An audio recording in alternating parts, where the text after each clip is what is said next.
Salé Sucré est une entreprise de création et distribution de produits agroalimentaires.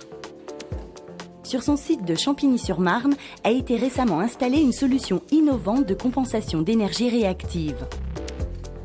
L'extension de la surface de stockage s'est en effet traduite par une forte augmentation des besoins en alimentation électrique. Comme plateforme logistique, nous utilisons et consommons beaucoup d'électricité. Donc nous avons fait une demande auprès d'EDF pour avoir une puissance suffisante. Nos besoins étaient d'environ 550 à 600 kVA d'électricité. Cette consommation trouve son origine dans les deux formes d'énergie électrique mises en jeu. La première est l'énergie active, qui est directement convertie en un autre type d'énergie, comme par exemple mécanique ou thermique. La seconde est l'énergie réactive, qui va servir de manière ponctuelle à l'alimentation de certains appareils comme les moteurs ou transformateurs. Cette dernière a un impact notable sur la facture d'électricité.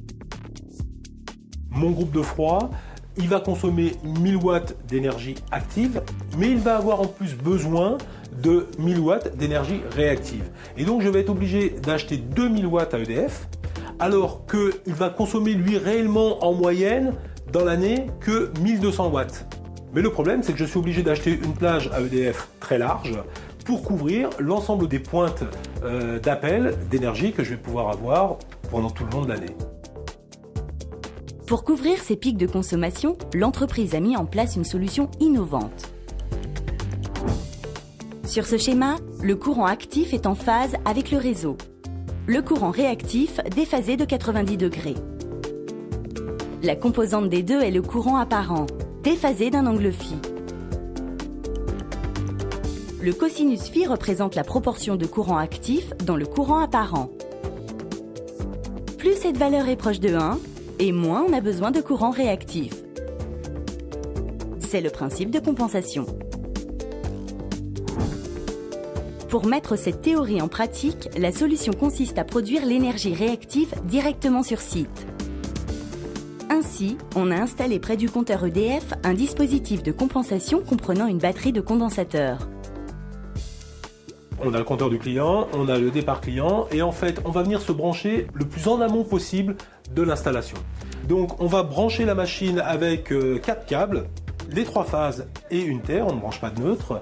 Et on a un autre câble qui va être relié à une sonde, cette sonde étant reliée à une des 3 phases, la plus défavorable, et qui va mesurer en permanence l'état du cosinus phi et envoyer à la machine les ordres pour injecter la quantité d'énergie réactive nécessaire pour que l'installation soit à l'équilibre. Le but étant d'avoir un cosinus phi qui soit toujours le plus proche possible de 1.